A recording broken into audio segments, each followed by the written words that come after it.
প্রিয় মাতৃভূমি বাংলাদেশ আমাদের সবার। এখানে আমরা আমাদের যার যে কাজ আছে, বিভাগীয় অ্যাডমিনিস্ট্রেশন, জেলা অ্যাডমিনিস্ট্রেশন, তারা অত্যন্ত সুন্দরভাবে তারা আগামী দিনে রাষ্ট্রকে এগিয়ে নিয়ে যাবে।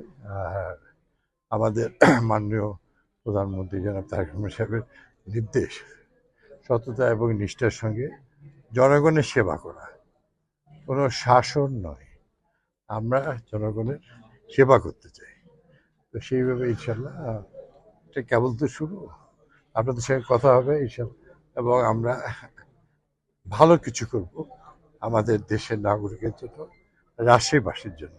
আমি আমার যে নির্বাচনী ওয়াদাগুলি করেছি তার সবই পূরণ করা হবে ইনশাল্লাহ খুব দ্রুতই। প্রথম হচ্ছে যে রাজশাহীকে শান্তির শহরে রূপ দেওয়া, কোনো চাঁদাবাজি নয়, রাজশাহী থেকে কোনো ভূমিদস্যুতা নয়, যারা এগুলো করবে আইনের আওতায় নিয়ে আসা, এবং এটা আমাদের সরকারের প্রধানমন্ত্রীর এটা নির্দেশ, সে যেই হোক আইনের আওতায় নিয়ে আসা।